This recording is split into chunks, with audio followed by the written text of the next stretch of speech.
Episode 89. Tidak tahan dengan gosip yang sedang beredar tentang anaknya, Teddy dan Lina pun memilih untuk segera kembali ke Jakarta. Keduanya juga sangat terkejut saat sampai di bandara karena sudah banyak pemburu berita yang menunggunya. Ini semua gara-gara Ana umpat Lina saat memasuki mobil dan berhasil menghindar dari para awak media. Teddy menghela napas, pria itu tahu istrinya memang sudah tidak respect pada menantunya. Tapi bagaimanapun juga Teddy tahu masalah yang sedang menimpa anak dan menantunya bukanlah melulu kesalahan Ariana. Teddy yakin ada unsur kelalaian juga dari putranya. Ma, jangan nyalahin anak terus dong. Kita kan belum tahu bagaimana kejadian yang sebenarnya, kata Teddy lembut. Lina berdecak, suaminya terlalu memandang baik pada Ariana. Padahal sudah jelas Ariana mencampakkan Marvel saat Marvel sudah tidak berdaya. Ariana bahkan dengan tidak berperasaannya membawa seorang gadis untuk menikah dengan Marvel. Beruntung gadis itu adalah Laura. Sepertinya kamu jauh lebih menyayangi Anna daripada Marvel, sindir Lina tersenyum sinis. Teddy hanya bisa menghela napas. Menurutnya Ariana sudah berperan penting dalam hidup Marvel selama ini. Ariana membuat Marvel semangat dan bahagia setiap harinya. Ariana membawa dampak baik untuk Marvel. Ma, sudahlah aku gak mau debat. Lina melengos malas jika harus berdebat dengan suaminya hanya karena Ariana. Teddy menghela napas. Teddy tidak ingin membuat istrinya marah, tapi Teddy juga tidak bisa membiarkan istrinya menjelekkan menantu yang pernah sangat mereka sayangi. Sekitar 30 menit perjalanan mobil yang ditumpangi Teddy dan Lina sampai tepat di depan pintu gerbang. Supir yang mengemudi mobil tersebut langsung membunyikan klakson, membuat satpam segera sigap membukakan pintu gerbangnya. Setelah mobil berhenti tepat di depan rumah mewahnya, Lina segera turun. Lina sudah sangat tidak sabar ingin bertemu dengan putra semata wayangnya. Sementara Teddy, pria itu hanya bisa menghela napas. Pria itu benar-benar tidak menyangka dengan apa yang terjadi pada anak dan menantunya. Dulu mereka sangat saling mencintai, tapi sekarang mereka memutuskan untuk mengakhirinya dengan gosip yang tidak benar adanya dan membuat Teddy juga Lina merasa gerah. Teddy melangkah pelan memasuki rumahnya.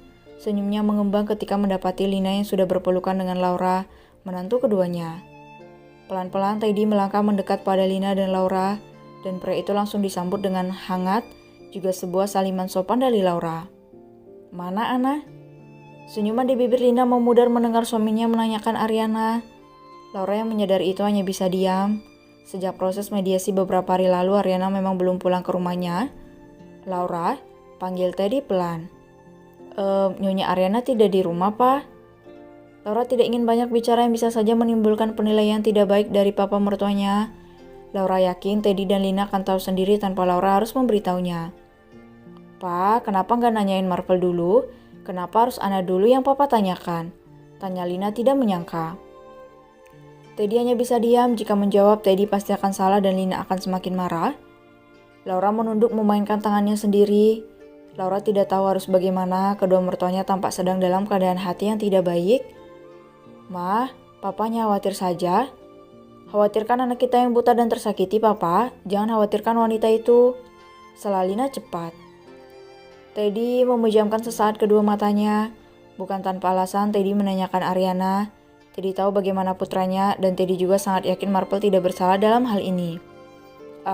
Ma, Pa, mau Laura ambilkan minum? Tawaran Laura membuat Lina dan Teddy menghela napas. Keduanya kemudian mengikir senyuman tipis di bibirnya menatap Laura yang berusaha untuk mencairkan suasana tegang antara mereka. Boleh, Papa air dingin saja ya, angguk Teddy tersenyum pada Laura. Iya, Pa, Mama minumannya apa? Samain aja sama Papa, sayang. Senyum Lina sambil mengusap-ngusap bahu Laura. Laura menganggukkan kemudian berlalu dari hadapan Teddy dan Lina untuk mengambilkan minuman. Lina melirik kesal pada Teddy yang berada di depannya kemudian berlalu tanpa berkata apapun. Ma, Mama, panggil Teddy berusaha menghentikan istrinya namun Lina tetap saja melangkah, menjauh menuju sofa enggan mendengarkan Teddy. Ya Tuhan, lirih Teddy. Teddy melangkah menyusul istrinya. Teddy tidak mau Lina semakin marah jika dirinya hanya diam saja. Ma, Teddy mendudukkan dirinya di sofa di samping Lina. Pria itu tidak tahu harus bagaimana menjelaskannya. Lina sudah terlanjur marah padanya yang artinya semua ucapan yang keluar dari mulutnya akan selalu salah. Papa tuh kenapa sih perhatian banget sama Ana? Papa suka sama Ana? Tanya Lina ketus. Ya Tuhan Ma, jaga ucapan kamu Ma. Gak enak kalau sampai ada yang dengar, kata Teddy berusaha tetap lembut pada Lina. Lina berdecak, Lina juga tidak ingin berbicara seperti itu pada suaminya. Tapi melihat Teddy yang sangat perhatian pada Ariana, Lina merasa sangat tidak suka. Dari kejauhan Laura mendengarnya, gadis itu menghela napas pelan.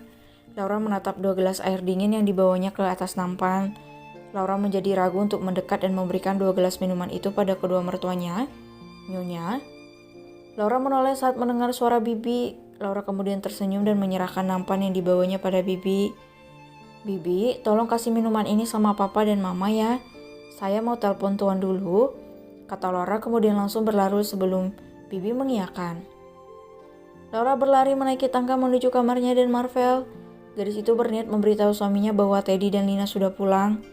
Ketika memasuki kamarnya, Laura langsung mendekat ke ranjang di mana ponselnya berada. Gadis itu langsung meraih ponsel miliknya dan mengernyit mendapati banyak pesan masuk. Nomor ini lagi. Laura bingung, nomor baru itu terus saja mengirimnya pesan. Bahkan sekarang, seorang yang mengenalkan dirinya sebagai David itu meminta untuk bertemu dengan Laura tanpa sepengetahuan Marvel. Apa maksudnya dan siapa David itu? Laura mulai bertanya-tanya. Pasalnya si David itu tahu siapa namanya, juga tahu bahwa Laura adalah istri kedua dari Marvel. Apa aku bilang saja sama Tuan? Laura menghela napas. Bertemu dengan pria asing yang Laura sendiri tidak tahu siapa rasanya sangat aneh. Apalagi pria itu meminta agar Laura tidak memberitahu pada Marvel suaminya. Tapi Laura tidak ingin menyembunyikan apapun dari suaminya. Karena Laura sendiri tahu Marvel sudah pernah dibohongi bahkan dihianati oleh Ariana, istri pertamanya. Dan Laura tidak ingin Marvel kembali merasa dihianati olehnya. Sudahlah, telepon Tuan saja dulu. Laura menghubungi Marvel yang saat ini sedang berada di perusahaan dan tidak membutuhkan waktu lama. Marvel langsung mengangkat telepon darinya. Halo istriku. Laura tersenyum mendengarnya. Marvel sangat manis terkadang. Ada apa nih jam segini telepon aku? Kangen ya? Goda Marvel kemudian. Laura tertawa. Jika boleh jujur, Laura sebenarnya ingin seperti dulu di mana Laura selalu berada di samping Marvel dimanapun dan kemanapun Marvel pergi. Tuan, Mama sama Papa pulang dan sudah sampai di rumah.